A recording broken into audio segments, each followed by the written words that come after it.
29e numéro d'Afrique Sport. Bonsoir à vous, fidèles téléspectateurs de Télésud, en Afrique et au-delà des frontières africaines. Karim Benzema élu Ballon d'Or 2022. Cannes 2023, la Côte d'Ivoire recevra bel et bien la compétition selon le secrétaire général de la Confédération africaine de football en visite vendredi dernier en terre ivoirienne. Coupe de la CAF, les qualifiés pour la phase de groupe sont connus depuis le week-end dernier à l'issue de la dernière journée des préliminaires. Coupe d'Afrique de rugby féminin 2022, le Cameroun accueillera l'événement du 2 au 13 novembre prochain. Mondial rugby féminin 2022, après 2 journées, le représentant africain est mal placé pour la qualification au second tour. Les mondiaux d'athlétisme, les nominés au titre de meilleur athlète, sont connus depuis jeudi passé avec la présence des Africains dans la liste. On en parle et c'est tout de suite.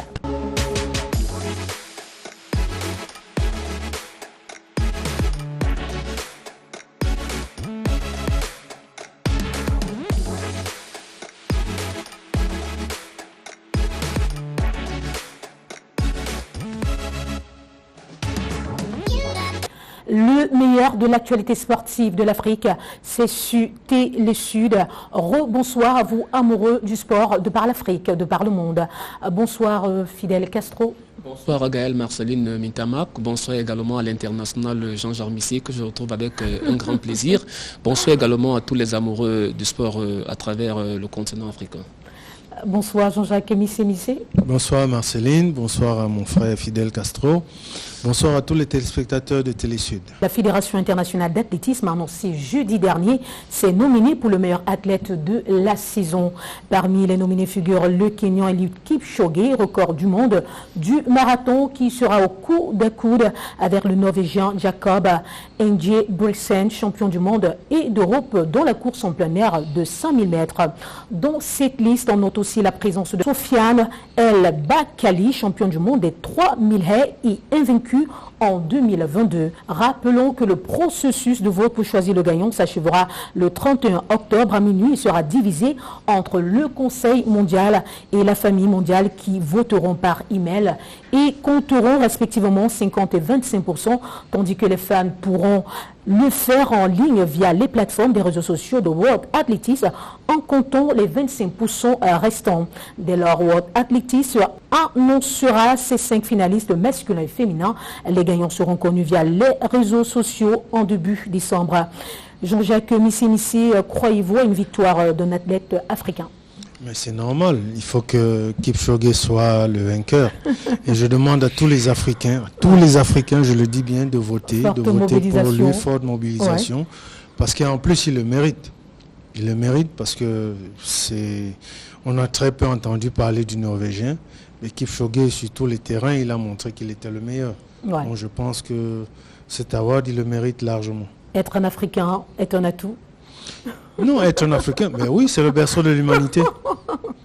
Ouais. Nous sommes fiers d'être Africains. Celui qui n'est pas fier d'être Africain, je pense qu'il peut aller vivre ailleurs. Alors tous sur ce plateau, nous disons africains et fiers de l'être. Mondial rugby féminin 2022, après 2 journées, le représentant africain est mal placé pour la qualification au second tour.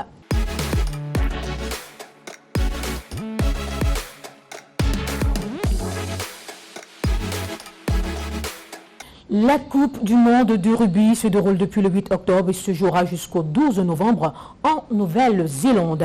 L'Afrique est évidemment représentée par l'Afrique du Sud. Cependant, Springbok Roman, logé dans ce groupe en compagnie de l'Angleterre, de la France et des Fidji, enregistre un mauvais parcours après 2 journées de la compétition. Battu au premier match 5-40 face à la France le 8 octobre, l'Afrique du Sud a également perdu face aux Fidji 17-21 le 16 octobre à l'issue de sa deuxième sortie.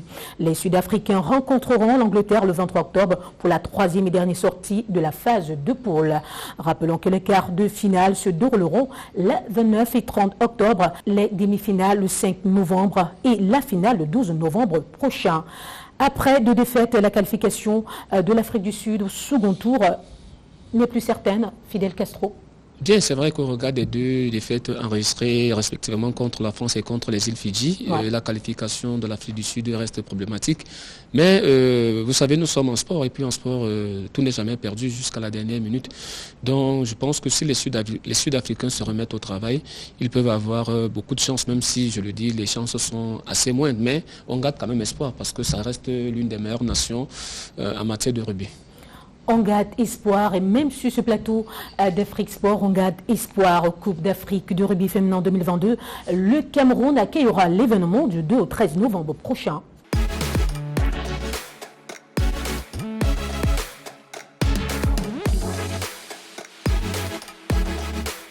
La Coupe d'Afrique de rugby à 15 versions féminines se déroulera du 2 au 13 novembre 2022 à Yaoundé au Cameroun. Pour cette compétition, 12 pays divisés en 4 pôles participeront à la compétition. Les pôles seront ainsi constitués: poule A, Afrique du Sud, Maroc, Égypte. Poule B, Ouganda, Kenya, Zambie. Poule C, Tunisie, Sénégal, Madagascar. Poule D, Côte d'Ivoire, Burkina Faso et Cameroun. Rappelons que la Coupe d'Afrique féminine de rugby à 15 est une compétition continentale qui oppose la meilleure équipe nationale africaine. Fidel Castro, vous avez toujours la parole après la dernière CAN de football organisée au Cameroun. Le pays de son excellence Paul Biya accueille de nouveau une compétition qui met en exergue l'utilisation des stades utilisés lors de la dernière CAN. Si je voulais m'arrêter à uniquement la Coupe d'Afrique des Nations, ce serait amoindrir ce que le Cameroun vient de faire durant ces 5 dernières années. Vous devez savoir que rien qu'en 2022, le Cameroun a accueilli non seulement la Coupe d'Afrique de handball, ça s'est disputé au Cameroun, la Coupe d'Afrique des Nations s'est disputée au Cameroun, mais avant ça, le Cameroun a déjà accueilli le CHAN, le Cameroun a accueilli l'afro-basket féminin. Donc c'est pour dire aujourd'hui que le Cameroun a également accueilli la Coupe d'Afrique de volleyball. Donc c'est pour dire aujourd'hui qu'en matière d'infrastructures, le Cameroun s'est doté d'un ensemble d'infrastructures qui lui permettent aujourd'hui de pouvoir accueillir n'importe quelle compétition continentale. Parce qu'avant, le Cameroun c'est beaucoup plus le football. Mais aujourd'hui, je viens de vous citer qu'avant le football, il y a eu le volleyball, il y a eu le basketball, et il y a eu le handball, il y a eu également ici dans notre pays, on a eu la Coupe du Monde du Maracana qui vient de s'achever au Cameroun. Donc c'est dire aujourd'hui que pour une fois, il faut féliciter les autorités camerounaises qui ont compris que le sport est un enjeu qui peut permettre, est un facteur de développement parce qu'à travers la mise en place des infrastructures, c'est une économie concrète autour de ça. Moi je dis, c'est quelque chose qui est bienvenu pour le Cameroun et surtout pour un sport de rugby féminin, c'est quelque chose de tout bénef. Jean-Jacques Missémissi, on se souvient de cette compétition africaine de rugby qui s'est tenue au-delà des frontières africaines. Et sur ce plateau d'Afrique Sport, on a posé le problème, n'y avait-il pas des stades en Afrique? Et voilà que le Cameroun offre un très bel exemple. Dans ce que Castro a dit, moi je reviens sur l'aspect technique et puis infrastructurel. C'est vrai qu'il y a des infrastructures, mais est-ce que on a une équipe prête? Parce qu'il ne faut pas juste participer. Comme Pierre de Coubertin disait, l'essentiel c'est de participer. Vous voulez faire allusion à la préparation? Justement, il y a la préparation, il y a la formation, il y a tout ça. Est-ce que on organise parce que les autres pays africains, n'ont pas la possibilité de le faire. C'est pour ça que peut-être le Cameroun a accepté. Fidel Castro attend une équipe de rugby.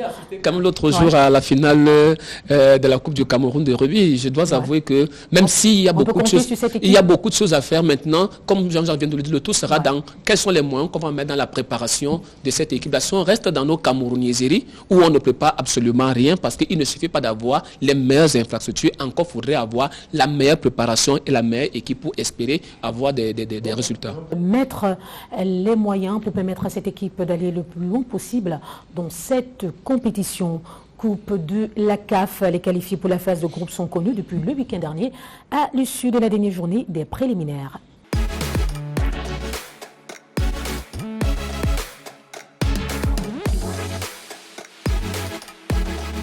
Les rencontres de la dernière journée des préliminaires pour la phase de groupe de la Coupe de la Confédération africaine de football se sont jouées le week-end dernier sans véritable surprise. Motema Pemba de la RDC a éliminé Saint-Michel-Winat des Seychelles par 3-0 en score cumulé sur l'ensemble des matchs aller et retour. Le club africain de Tunisie atomise Kipanga de Zanzibar 7-0 après une victoire de 2 1-0 au match aller. Force Armée de Rabat élimine Ashanti de la Guinée 4-0 à l'aller et 1-0 au match retour. On note aussi la qualification de UMS d'Alger, Pyramide d'Égypte, les Diables Noirs du Congo ou encore de Marumo, Galon d'Afrique du Sud. Résultat, sans surprise, Fidel Castro, on retrouve les mêmes pour la suite. Oui, mais on en reparlera tout à l'heure même avec la Ligue des Champions. Moi, ce qui m'intéresse, c'est surtout la représentativité en Afrique. On va constater que ça reste toujours dominé par les clubs maghrébins et les clubs de la zone UEFOA, notamment la zone de l'Afrique de l'Est, sont en arrière maintenant, les clubs de l'Afrique de l'UNIFA qui est éternel retardataire, d'ailleurs qui n'est pratiquement jamais représenté, et les clubs de la zone de l'Afrique de l'Ouest. Mais au-delà de ça, ce qu'il faut constater, c'est que les clubs de la zone francophone sont restés très en arrière par rapport aux clubs de la zone anglophone. Cela pose donc un problème, parce qu'aujourd'hui, quand vous regardez, c'est toujours, comme j'ai dit, le gros lot, c'est les Maghrébins. Ensuite, vous avez la zone de l'Afrique de l'Est. Maintenant, les deux zones qui sont en arrière, c'est l'UNIFAC et l'Afrique de l'Ouest. Quel est donc le problème? Et là, peut-être, on y reviendra tout à l'heure lorsqu'on parlera de la Ligue africaine des champions. Bien évidemment, Fidel Castro, nous parlons de la Champions League africaine. Les qualifiés pour la phase de groupe sont connus depuis le week-end dernier.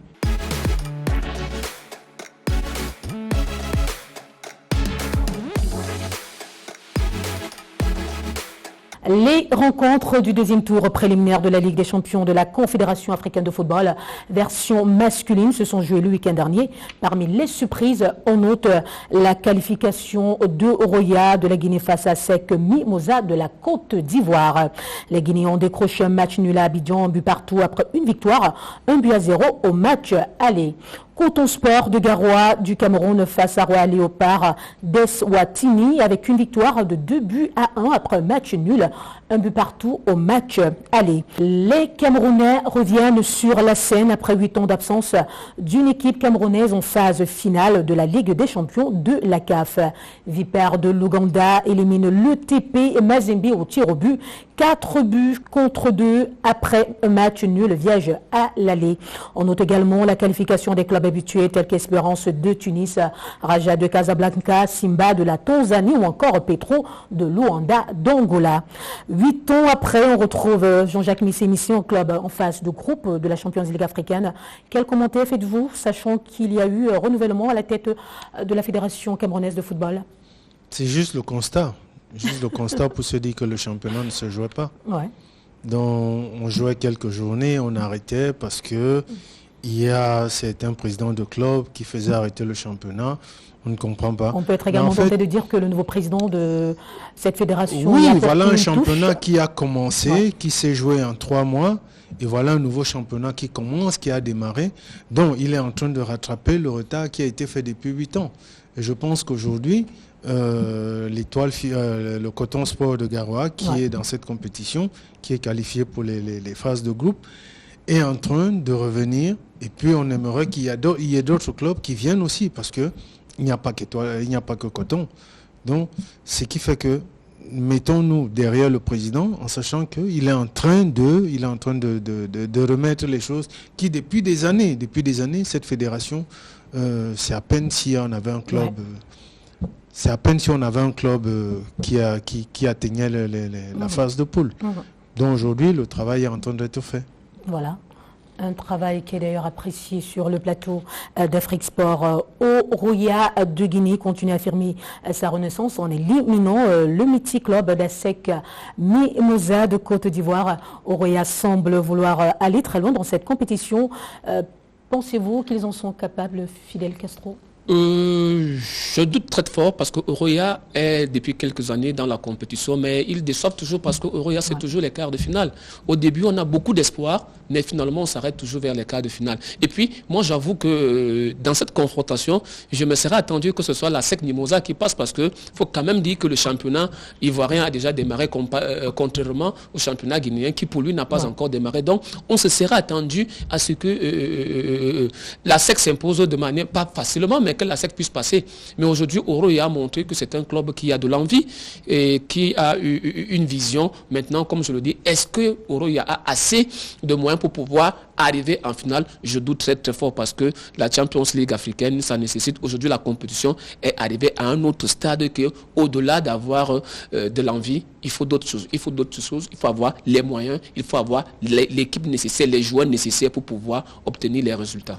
Et l'élimination surprise du TP Mazembe qui attend le cap des demi-finales de la Coupe de la CAF la saison dernière. C'est une déception pour les Congolais. Jean-Jacques Missé. C'est pourquoi je dis toujours que les Congolais ont un problème. Ouais. Ce problème, il est psychologique. Il est psychologique parce qu'on ne comprend pas comment arriver à ce stade aujourd'hui. Pas de psychologue oui, dans cette le équipe. tout-puissant Mazembe, avec tous les moyens qu'ils ont, on sait que c'est l'une des meilleures formations en Afrique, au niveau infrastructurel, et qu'ils n'atteignent pas ce stade de la finale. Donc il y a un problème. Le problème ne se situe pas là, parce que je sais qu'il y a un président de ce côté qui met les moyens pour avoir les meilleurs joueurs. Ouais. Donc je pense que ça se situe plutôt au niveau technique. Au niveau technique, peut-être au niveau psychologique. Donc c'est à ce niveau que je me situe, parce que je sais qu'ils ont des joueurs qui ont des capacités. Cette élimination n'était-elle pas prévisible? On se souvient qu'en début octobre, lors d'un match amical qui devait les opposer au club soudanais de Al Hilal, c'est pratiquement la formation de Don Bosco qui avait joué en lieu et place du TP Mazembe. Cela ne présageait-il pas un malaise dont Mais justement, je ne connais pas les problèmes du club, mais je pense qu'ils prennent les matchs de haut, que ce soit les matchs amicaux et tout, alors que ça fait partie de la préparation. Donc c'est pour ça que je parle. Je pense qu'il y a un problème psychologique que je ne connais pas, mais je me situe là-dessus. Parce que le talent, c'est pas le talent qui manque. C'est pas le talent qui manque. Le président met les moyens. Il y a quand même du potentiel. Il y a du potentiel. Mais maintenant, est-ce que c'est pas un problème psychologique? Ça, je m'interroge. Et je suis sûr que ça se situe à ce niveau-là. Je voulais dire que Jean-Jacques, sauf que ça fait 4 années consécutives que le TP Mazembe est éliminé en phase préliminaire de la Champions League. Le problème est plutôt au niveau de la nouvelle politique adoptée par le club. Le club a adopté une politique où on a plutôt concentré l'effectif vers les enfants qui sortent du centre de formation et on a abandonné d'aller chercher uniquement les joueurs qui avaient déjà une renommée. Maintenant, la question qu'on se posait, c'est de savoir est-ce qu'il faut abandonner la nouvelle politique qui essaie de plutôt faire émerger les enfants du centre de formation et revenir vers ce qui se faisait avant qui a obtenu les résultats, c'est-à-dire aller piocher dans les meilleurs joueurs du continent pour obtenir une équipe solide. Je crois que la réunion qui s'est passée hier, parce que vous savez, après le match, Franck Dumas, qui est l'entraîneur du tout-puissant Mazembe, a été limogé et on est revenu avec l'ancien qui a gagné la dernière Coupe d'Afrique des Nations. Moi, je pense que c'est un problème de politique. Est-ce qu'on va revenir à l'ancienne politique qui a donné des résultats ou alors on va pester pour attendre que les fruits se deviennent assez matures? D'où la formation. Comment ça se passe? Qu'est-ce qui se passe? Parce que c'est là la base. Merci Jean-Jacques Missé.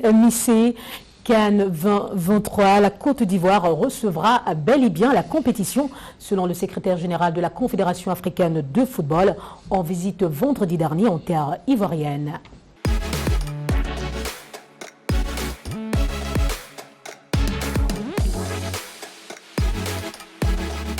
La Côte d'Ivoire a reçu vendredi dernier de la part du secrétaire général de la CAF le Host Agreement ou l'accord d'accueil de la 34e édition de la Coupe d'Afrique des Nations.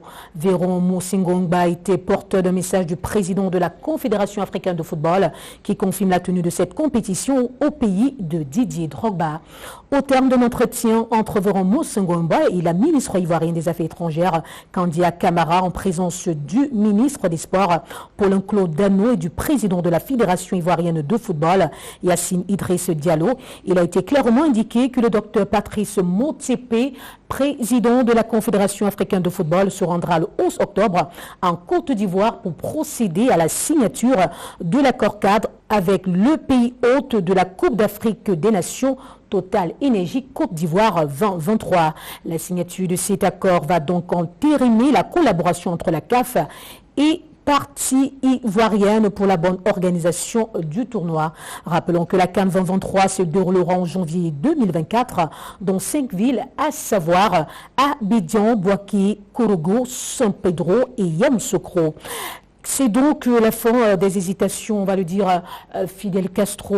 Les stades semblent être prêts pour la compétition. Fin des hésitations, vous savez, la Confédération africaine de football nous a habitués à beaucoup de micmacs. Je me souviens encore de...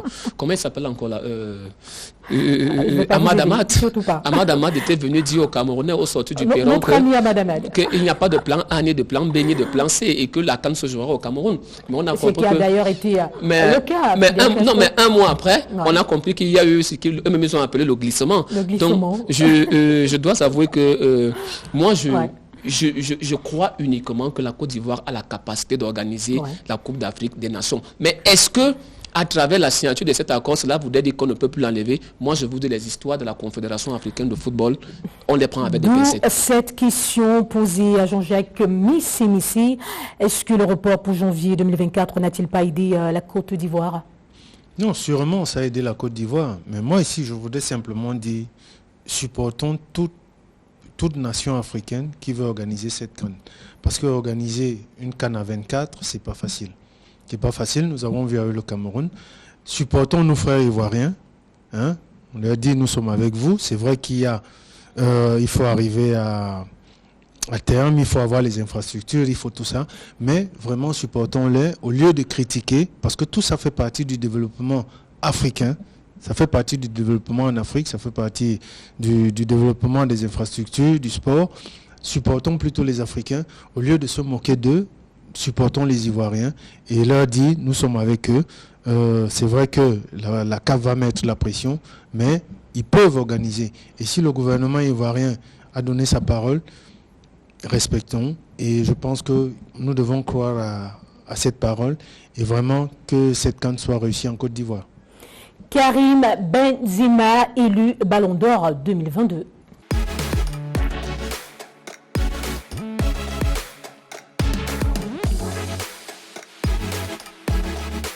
C'est la fin d'une longue attente après 24 ans et le sacre de Zinedine Zidane. Karim Benzema est devenu ce lundi le 5e Français à remporter le Ballon d'Or. Il devance Sadio Mané de Liverpool et Kevin De Bruyne de Manchester City, alors que Kylian Mbappé du PSG a terminé 6e. Après Raymond Kopa en 1958, Michel Platini 1983, 1984 et 1985, Jean-Pierre Papin 1991 et Zinedine Zidane 1998. Karim Benzema vient donc inscrire son nom au prestigieux palmarès d'une récompense historique. Sa saison 2021-2022 restera comme l'une des plus accomplies de sa carrière. C'est à féliciter Jean-Jacques Missi. Je pense qu'avec à la longue, il s'est amélioré, il a travaillé, comme il dit. À un certain âge, il faut continuellement travailler et c'est ce qu'il a fait. Donc il a prouvé, il est meilleur buteur de la Champions League, il a gagné la Ligue des Nations avec la France. C'est normal, il mérite son Ballon d'Or. Fidel Castro, un mot par rapport au Ballon d'Or 2022. Je sais qu'il ne sera pas tout à fait d'accord avec moi. Il y a Sadio Mané, c'est vrai. Je pense surtout que c'est la récompense de l'ensemble d'une carrière pour Karim. Parce que à 35 ans, c'est d'ailleurs le plus vieux joueur qui a reçu cette récompense.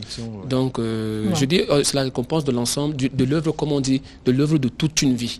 Parce que au-delà de la saison qu'il a accomplie l'année dernière, qui était totalement stratosphérique, mais il faudrait dire que ça fait quand même beaucoup de saisons que Karim, depuis le départ de Cristiano Ronaldo, est pratiquement le seul joueur qui porte sur lui le Real Madrid. Ça fait quand même 3 saisons qu'il termine au-delà des 30 buts. Il a beaucoup travaillé pour Cristiano Ronaldo. Il a beaucoup travaillé. J'ai suivi, si vous le permettez, José Mourinho dit quelque chose qui, c'est dans toutes les réactions, c'est celle de Mourinho qui m'a plu. C'est que Mourinho dit que la différence entre Karim et les autres, c'est que Karim, quand on l'a vu jouer, n'avait pas en tête la poursuite au Ballon d'Or, c'est-à-dire il voulait à tout prix marquer pour être Ballon d'Or, mais surtout le sens collectif. Donc c'est ce collectif qu'il a avec lui depuis des années qui a été récompensé.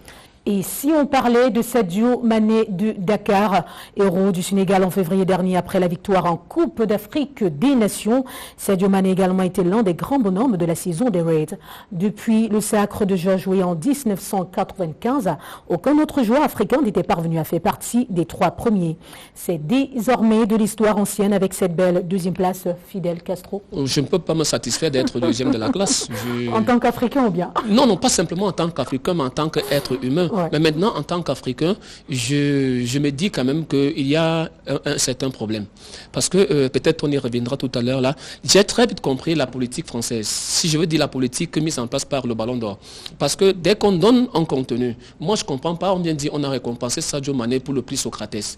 Socrates était un grand joueur, mais vous n'allez pas mettre Sadio Mané également est un grand joueur. Pourquoi vous voulez qu'on vienne récompenser Sadio Mané simplement parce qu'il a construit des hôpitaux et des étages dans son pays? Ça voudrait dire que ses qualités de footballeur ne sont pas mises en exergue parce qu'il fallait tuer le suspense pour dire que Benzema, vraiment, il est un premier 100 secondes. Non, il n'est pas premier 100 secondes. Je suis désolé, mais Sadio Mané également, depuis au moins 5 saisons, est celui-là qui tient la trajectoire haute.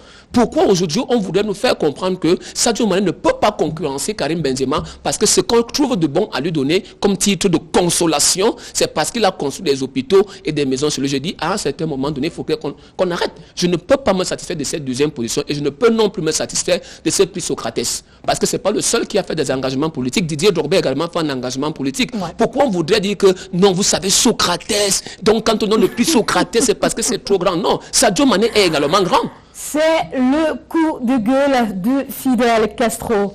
L'international sénégalais a rejoint le Bayern de Munich lors du mercato estival, si l'on considère bien évidemment que son cycle à Liverpool est terminé.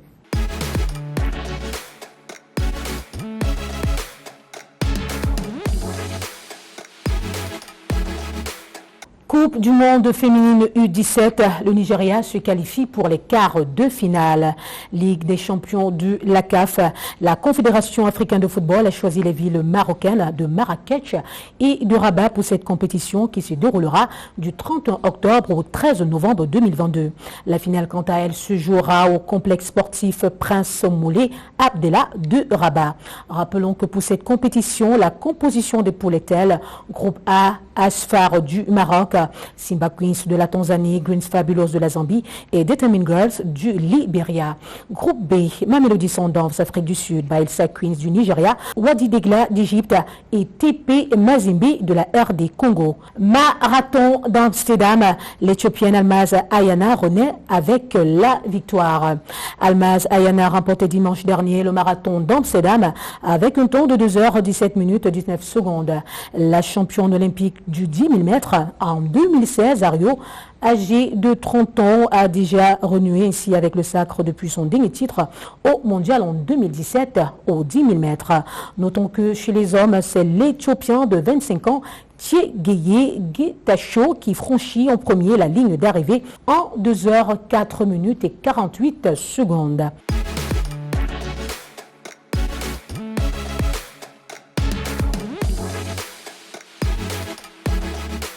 C'est la fin de ce 29e numéro d'Afrique Sport. Merci Fidel Castro, merci Jean-Jacques Missé. Merci également à vos fidèles téléspectateurs de Télé Sud, RDV, demain, White Note, pourquoi pas, si possible.